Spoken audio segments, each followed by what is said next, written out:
Assalamualaikum warahmatullahi wabarakatuh. Alhamdulillah, salatu wassalamu ala rasulillah, amma ba'd. Kaum muslimin yang dirahmati Allah subhanahu wa ta'ala, kita masih membahas tentang kunjungan Paus Fransiskus ke Indonesia kaum muslimin yang kemudian menjadi kontroversi karena memang ada kebijakan-kebijakan dari pemerintah, ya, kemudian kebijakan dari Imam Besar Masjid Istiqlal yang membuat kaum muslimin ini resah kaum muslimin.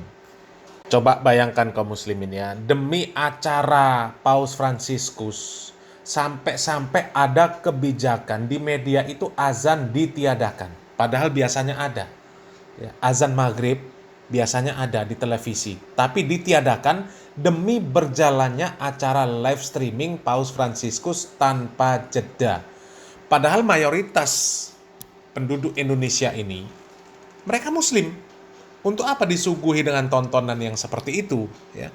Padahal umat Kristen yang mau melihat acara Paus Fransiskus secara live itu bisa menggunakan media lain seperti YouTube, ya, tanpa jeda. Mereka bisa. Tapi kenapa harus membuat kebijakan yang seperti itu kaum muslimin? Ya? Terlebih kunjungan Paus Fransiskus ini disambut dengan sedemikian rupa, ya, dengan mulia, dengan mesra. Bahkan ada yang sampai cium-cium tangannya, ada yang sampai cium keningnya. Padahal itu tokoh orang kafir. Kemudian ketika datang ke Masjid Istiqlal, disambut dengan terbangan. Kemudian dibuatkan lagu khusus untuk menyambut Paus Fransiskus.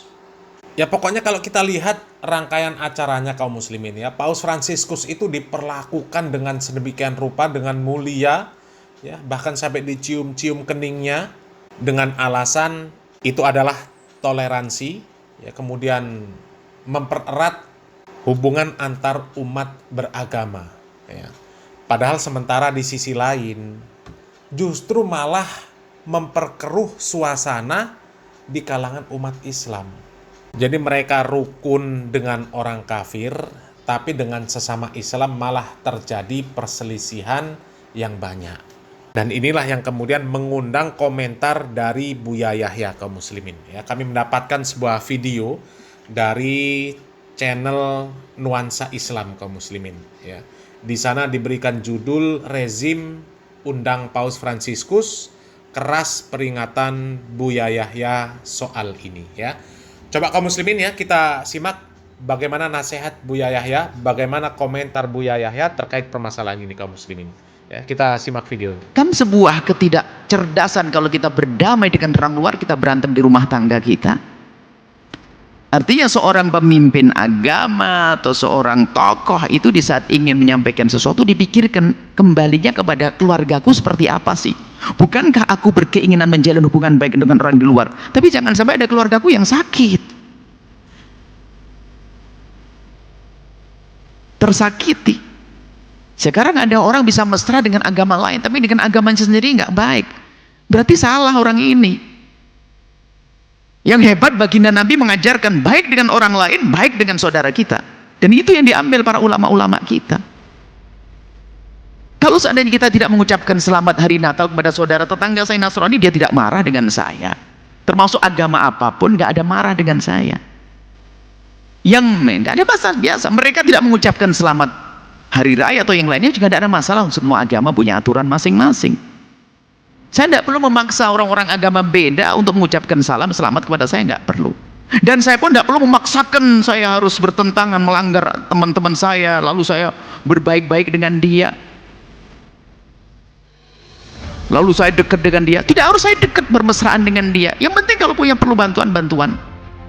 Bermesraan yang berlebihan, kalau mesra dengan sesama manusia non-muslim dikenankan, tapi kalau sampai derajat menyakiti agama kita sendiri karena perilaku kita yang salah, mengucapkan sesuatu yang salah dan sebagainya, itu nggak bijak jadinya.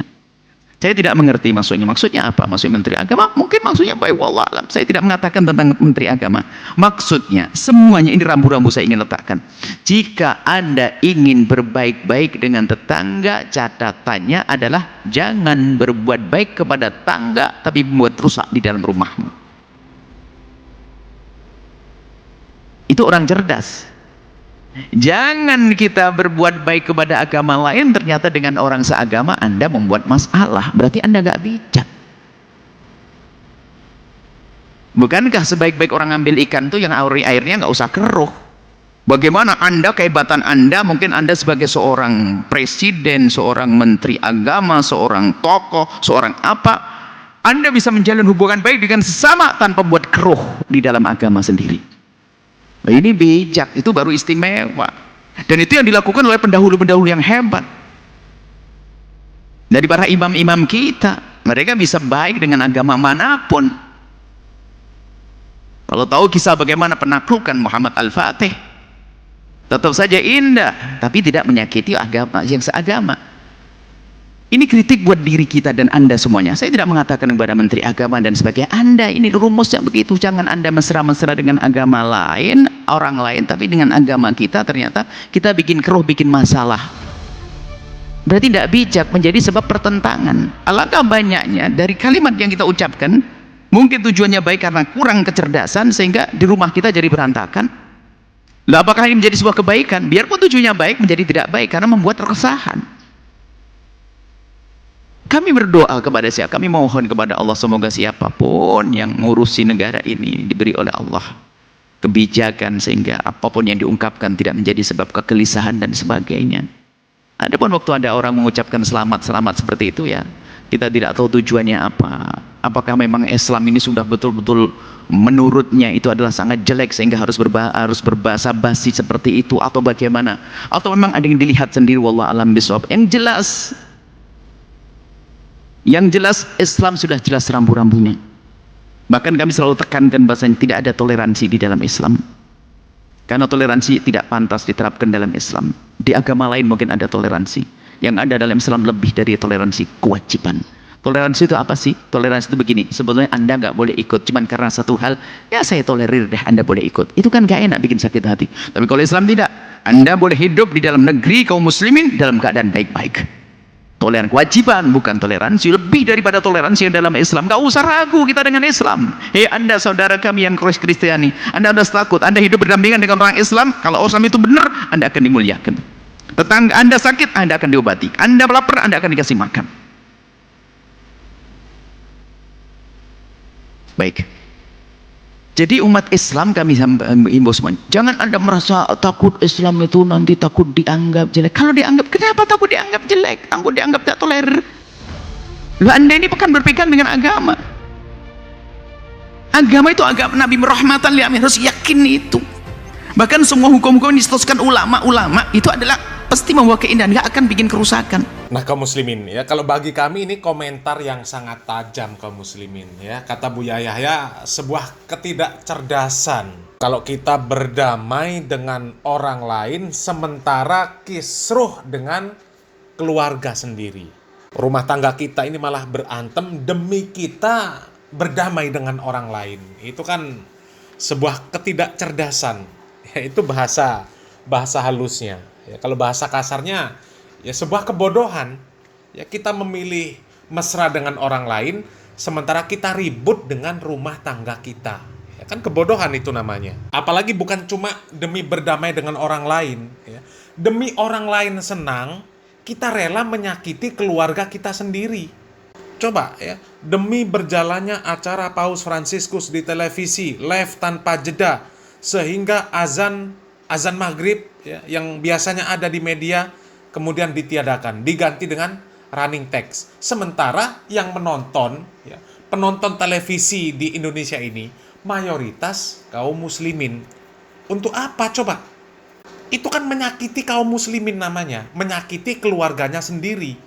Inilah namanya kebodohan, kata Buya Yahya itu ya, sebuah ketidakcerdasan. Kalau cerdas ya nggak akan mungkin melakukan seperti itu ya, demi orang lain berbahagia tapi kita menyakiti keluarga kita sendiri ya. Katakanlah menyakiti istri, menyakiti suami, menyakiti orang tua, menyakiti anak-anak, tapi demi membahagiakan orang lain ya, itu kan namanya kebodohan kaum muslimin. Dan kalau kita lihat ya jejak rekam mereka ini kaum muslimin, memang dengan agama sendiri, dengan sesama Islam sendiri, mereka ini seperti nggak ada rukun-rukunnya kaum muslimin. sudah sangat sering menyakiti, ya. Mengatakan azan itu seperti gonggongan anjing yang sehari 5 waktu, yang kemudian bisa mengganggu orang lain, ya. Kemudian ketika ada orang yang selalu berzikir, katanya zikirnya itu mengganggu konsentrasi, ya.